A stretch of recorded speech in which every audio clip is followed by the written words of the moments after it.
I want you to take a second and um, really try to transport yourself back to a very specific feeling, Oh boy. right? I mean, you remember the sheer panic of sitting in a completely silent, brightly lit exam hall? Just the worst. You're staring down at a piece of paper, the clock is ticking loudly on the wall, and you just have this overwhelming physical sensation that this one specific moment, this one test, supposedly determines the entire trajectory of your future. It is such a visceral memory for most of us, Yeah. and honestly, a universally stressful one.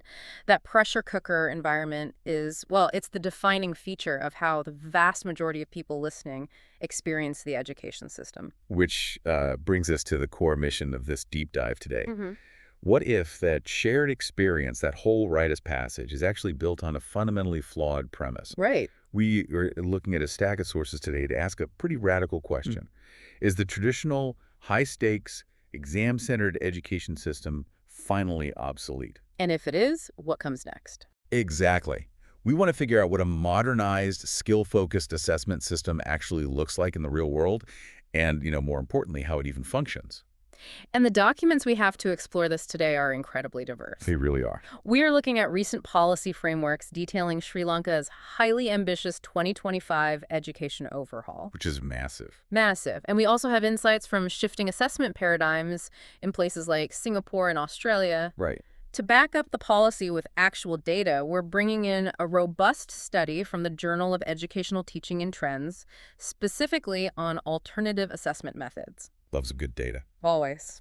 And finally, we have a really compelling paper from researchers at Oxford and the University of Toronto on using generative AI to provide formative feedback at scale. But before we jump into all those, I just want to give a quick disclaimer for you listening. Always a good idea. Yeah, because whenever we talk about fundamentally changing how we educate kids or, how we grade them, people have very strong feelings. Very And the public commentary surrounding these sources really reflects that. We see wildly diverse political opinions out there. right, because some people view these reforms as an absolutely essential modernization to save failing systems. While others criticize them heavily as, well, misguided, quote-unquote, woke policies that will ruin academic rigor. Exactly. So we just want to make it explicitly clear right up front. We are taking no political sides here. None at all. Our goal is simply to unpack the ideas, the data, and the frameworks presented in our sources. Yeah. Completely impartially. So you can understand the conversation happening at the policy level. Exactly. And the journey we're taking through these sources is fascinating. It really is. We're going to look at exactly why the traditional exam model is reaching a breaking point globally. Then we'll explore how entire countries are replacing it with what they call authentic learning, Right. and how they're attempting to measure subjective things like creativity without just relying on a free-for-all peer review. Which sounds impossible, but we'll get into it. And finally, how AI might be the missing piece to actually make continuous feedback possible for teachers. Okay, so let's unpack this sudden global push to abandon the final exam. Because it really feels like practically overnight, educators and governments around the world are looking at the traditional testing model and just saying, this just isn't working anymore. Well, the data paints a pretty stark picture of the current reality. Yeah. If you look at the 2023 OECD statistics, a staggering 72% of teachers agree that standardized tests fall entirely short when it comes to evaluating essential real-world abilities. Well, 72%. Yeah, we're talking about things like critical thinking, creativity, teamwork. Educational theorists actually have a term for what happens in highly tested environments. They call it the poverty of practice. Yeah, I saw that phrase in the notes. What does poverty of practice actually look like, in a day-to-day classroom? It basically boils down to the fact that when you design a system entirely around a high-stakes final exam, the teaching inevitably narrows to fit that exam. Oh, sure. Teach to the test. Exactly. You are no longer teaching a student to explore a subject deeply or to, connect ideas across disciplines. You are teaching them how to memorize facts and pass a specific format of test. Which leads directly to rote learning. Precisely. The curriculum shrinks because anything not on the test is considered a waste of time. And if you want to see what this poverty of practice looks like at an absolute breaking point, you really have to look at Sri Lanka right now. Yes. They are serving as a fascinating microcosm of this global problem. They currently are rolling out their national curriculum framework, the NCF 2025. And you have their Prime Minister, Dr. Harini Amarazuria, actively pushing to break the country's entire exam-centered culture. Because the cultural fallout they're trying to correct is just profound. Right. The policy documents highlight how this extreme reliance on exams has created a massive shadow education system. The tutoring industry. Yeah. Families are paying astronomical tuition fees for after-school tutoring. It's escalated to the point where some advanced level students, which is their equivalent of high school seniors, barely even attend their actual school anymore. That's completely wild to think about. They just go to full-time tuition classes to drill for the final exam. And ironically, despite all that intensive, hyper-focused test prep, the sources note a drop in actual math and science standards over time. Right. Which feels totally counterintuitive until you realize that, well, they aren't actually learning math and science. They're learning how to beat a math and science test. Exactly. It's like relying only on a final exam is like judging a marathon runner exclusively by taking a Polaroid of them as they cross the finish line. Oh, that's a good way to put it. Right. You're completely ignoring their training, their pacing, how they handle the hills. You get a final result, sure, but you have no idea how they got there or if they could ever replicate it. Yeah.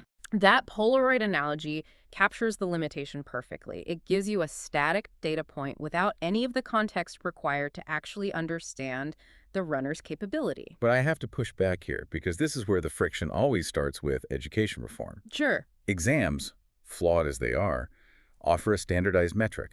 We know exactly what an A means across the board. If we remove that strict final test, aren't we just lowering the bar and making it easier to coast through? Like, how do you maintain rigor without a strict standardized hurdle? Well, if we connect this to the bigger picture, the advocates for this reform argue it is not about lowering the bar at all. It's about changing the metric entirely. Yep.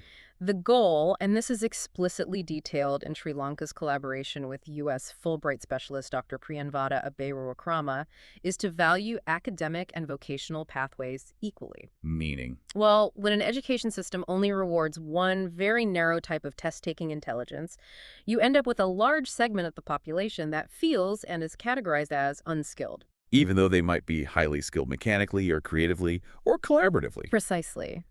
By shifting the focus away from just memorization, they argue you are actually raising the bar for practical, real-world competencies. You're demanding that students demonstrate they can apply knowledge, not just recite it. So if the final exam, what the research calls summative assessment, is a flawed Polaroid, what actually replaces it?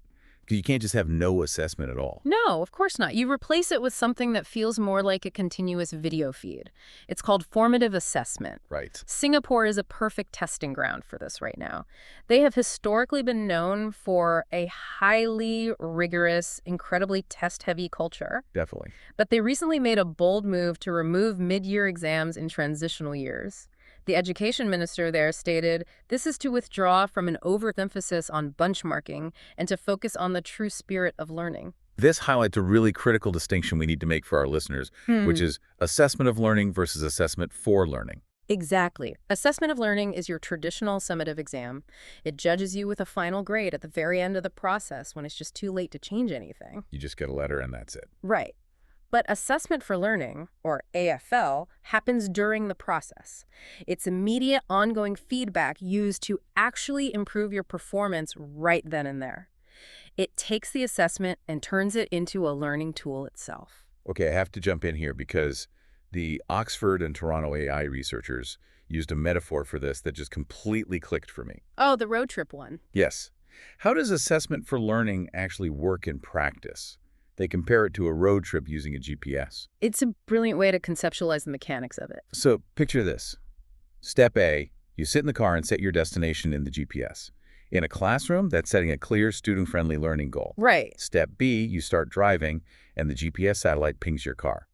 That is the real-time assessment of your current understanding of the teacher, figuring out exactly where you are on the map right now. And the crucial part is step C, where the formative adjustments happen. Yeah? You come to a junction, and based on the evidence, the GPS data, that the teacher helps you decide whether to turn left or right.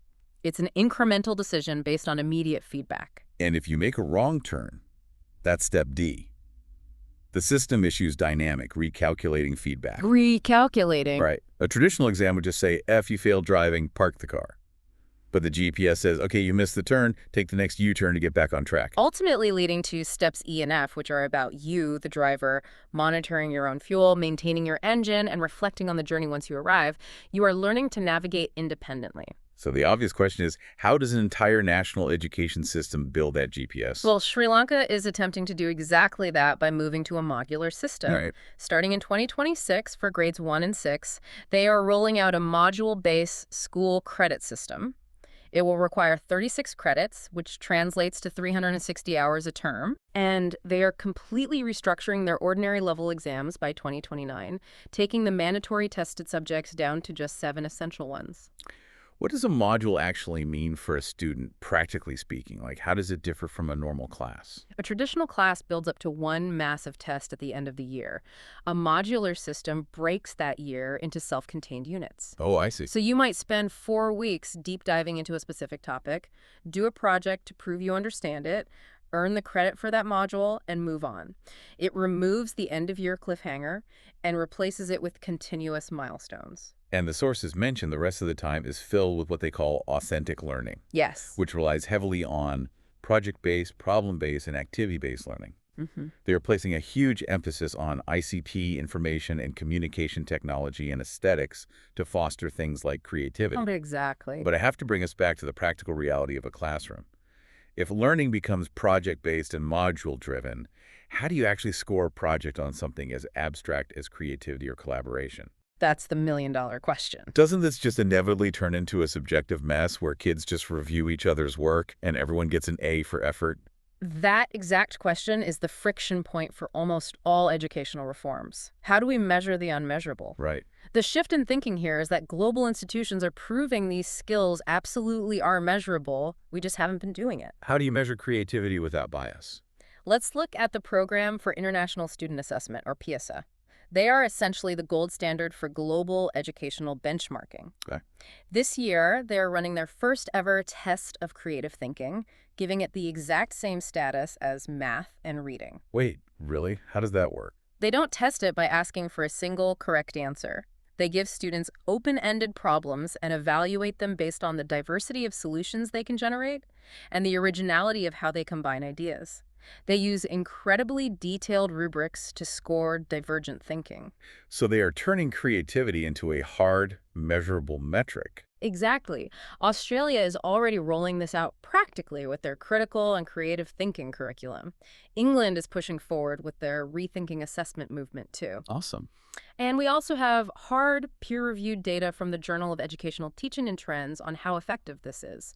They analyzed 150 articles and case studies from 20 institutions globally. I imagine there has to be a trade-off, though. Like, if you're doing projects instead of memorizing textbooks, do the students actually retain the core information as well? Surprisingly, the data says they retain it significantly better. Really? Yeah. The study found that alternative assessment methods improved skill retention by 35% compared to traditional exams. Wow. And when students used portfolios, which are systematic, curated collections of their ongoing work, their engagement boosted by 42%. Why does a portfolio boost engagement so drastically? Because it creates a sense of ownership. Think about it. Instead Yeah. of throwing a test in the trash the day after you take it, a portfolio allows a student to physically see their own progress over time. That makes total sense. They are curating their best work. And the study noted that these project-based evaluations showed a strong statistical correlation to actual real-world competence, far more than a multiple-choice test ever could. So it isn't just subjective fluff, Mm-hmm. but how do teachers grade a portfolio fairly across 40 different students? To do that, they have to completely abandon the traditional bell curve. The bell curve is what we call a norm-referenced assessment. In a bell curve, you are ranking students against each other. Right. Only a small percentage can get an A, a bulk get a C, and some just have to fail, regardless of how well the entire class actually understands the material. It essentially manufactures scarcity. Exactly. The alternative, which makes these portfolios work, is criterion-referenced assessment. Okay, let me make sure I have this right. So essentially, norm reference is just telling me you are the second fastest person in this room, Right. but criterion reference tells me you ran a 6-minute mile with perfect form. One just tells me who I beat on a Tuesday, but the other tells me exactly what I achieved against an objective standard. That is the perfect way to distinguish them.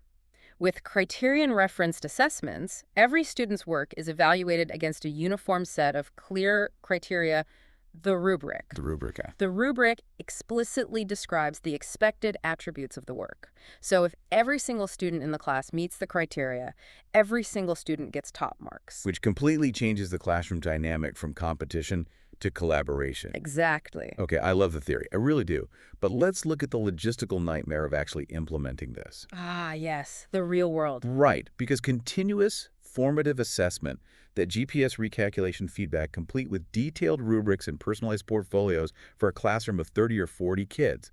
That sounds absolutely exhausting for teachers. It does. How do we scale this without just completely breaking the educators who have to grade it all? Well, this brings us full circle back to that poverty of practice and the systemic barriers. The policy documents frankly acknowledge that teachers are already facing overwhelming workloads. Yep. In places like Sri Lanka, the goal is to cap classes at 25 to 30 students. But the reality is, many currently sit at over 40. So providing constant personalized feedback manually to 40 kids every single day is, well, it's physically impossible. It is. Many educators simply lack the time and, frankly, the specialized pedagogical training and formative assessment to do it effectively for that many students. Which brings in the wild card. Large language models, generative AI like ChatGPT. Right. The Oxford and Toronto research paper digs deep into how this technology is the enabler that can finally make formative assessment scalable. But there's a catch. There's always a catch. It requires teachers to understand the mechanics of prompting, like how you actually ask the AI to do the work. The researchers break it down into zero-shot, one-shot, and few-shot prompting. Which sounds highly technical, but it's really just about context. Large language models are essentially incredibly advanced pattern matchers. So a zero-shot prompt is giving the AI a task with no examples at all. You just type, write a quiz. It usually spits out something incredibly generic. Exactly. A one-shot prompt gives it a single example to emulate. But few-shot prompting provides multiple examples to really dial in the context. Okay. By giving the AI several examples of the tone, the difficulty, and the specific formatting the teacher wants, you narrow down the probability space of its response. You lock it into the persona of a helpful tutor rather than just like an answer generator. And the practical applications they lay out in the paper are just amazing. Let's hear one. Let's look at goal setting, setting the destination on our GPS. Often, syllabus objectives from the government are written in incredibly dense bureaucratic jargon. Oh, that ways. The teacher can use AI to instantly translate that into student-friendly language. Oh, that's smart. The paper highlights a great example. Imagine a grade 12 biology objective straight from the curriculum. Understand the molecular basis of genetic inheritance, including the structure and function of DNA, RNA, and the process of protein synthesis. Which reads like a very dry text. Right, but a teacher can feed that exact text into an AI with a few-shot prompt, asking it to make it accessible. The AI instantly returns. By the end of this lesson, you'll be able to explain how genetic information is passed from parents to offspring. You will also learn how DNA and RNA work together to make proteins, which control how our bodies grow and function. Wow. It instantly makes the goal accessible so the student actually understands what success looks like on day one. Exactly. But the researchers go further. LLMs can provide process-level feedback, too. Okay, wait, what does that mean? If a student is stuck on a project, you don't want the AI to just give them the answer. You want to guide their process. But how does a teacher use AI for that without just creating a glorified cheating machine? Well, they demonstrate a prompt where the AI is told to act as an algorithm efficiency coach. A teacher can paste a student's broken Python code into the prompt, but explicitly instruct the AI. Do not write or reveal complete code. Identify 2 optimization strategies and explain why they might help. Oh, I see. So the AI acts as an infinitely patient tutor, asking the student questions about their own logic rather than just solving the problem for them. And this isn't science fiction, by the way. It is already happening globally. Really? Yeah. Khan Academy has integrated an AI tutor called Conmigo, designed specifically to guide learners without just handing out answers. Nice. And in New Zealand, they use an online tool called EST, which adaptively assesses students in reading, math, and Maori languages. It provides immediate analytical reports for both teachers and students to actually use formatively. I have to throw a massive caveat in here, though. Go for it. If we heavily integrate AI into assessments, aren't we risking a sort of passive reliance? What do you mean? Like, if the AI is summarizing the goals and analyzing the code and giving the feedback, Isn't there a danger that the student just lets the machine do all the heavy cognitive lifting? How do we build assessments that are AI aware so kids actually still learn? The researchers are very clear on this danger. The AI absolutely does not replace the teacher. Okay. Going back to our GPS metaphor, the AI is just the software in the dashboard. It provides the data and the turn-by-turn suggestions, but the student is still the one who has to physically drive the car. Right. And crucially, the teacher is still the one planning the overall route. Meaning the teacher has to evaluate if the AI's feedback is actually pedagogically sound for that specific kid on that specific day. Exactly. The ultimate goal of AI-aware assessment is to use the technology to foster metacognitive awareness. Teaching students how to think about their own thinking. Yes. The teacher uses the AI-generated data to help the student reflect on their process. They are building transferable skills that apply outside the classroom rather than just training them to push a button for an output. So putting all these pieces together, we are really looking at a massive paradigm shift where exams are no longer considered the ultimate proxy for human intelligence. Not anymore. By shifting to formative assessments, bringing in authentic modular learning, utilizing digital portfolios to track real progress, and then scaling it all with AI-assisted feedback, education stops being a final verdict. It becomes a continuous dialogue. And that shift changes the fundamental purpose of the education system. It is no longer a machine designed to sort people into passes and fails. Right. It becomes an environment focused on continuous growth, ensuring that a much wider diversity of skills, the practical, creative, and collaborative skills we actually need in a modern economy, are recognized and developed. And for you listening right now, this applies far beyond a high school classroom. Oh, absolutely. Think about your own continuous learning in your career or personal life. Whether you are prepping for a major presentation, learning a new coding language, or, just picking up a hobby. Viewing the friction and the feedback you receive as a GPS recalculation rather than a final failing grade changes your entire approach to growth. It makes failure a data point, not a destination. It creates a lifelong learner, which is exactly the mindset these new frameworks are trying to instill from day one. Exactly. Which leaves us with a pretty provocative thought to mull over. Let's hear it. If global education systems fully transition to this model, where learning is entirely modular, and AI can continuously track and assess our creative and practical skills against perfect rubrics, will the concept of a graduation day eventually disappear entirely? Oh, wow. Right. Will it just be replaced by a lifelong, constantly updating digital portfolio of exactly who we are and what we're capable of? It is a profound shift to consider regarding how we measure human potential. Something to think about the next time your GPS tells you it is recalculating. Thanks for joining us on this deep dive.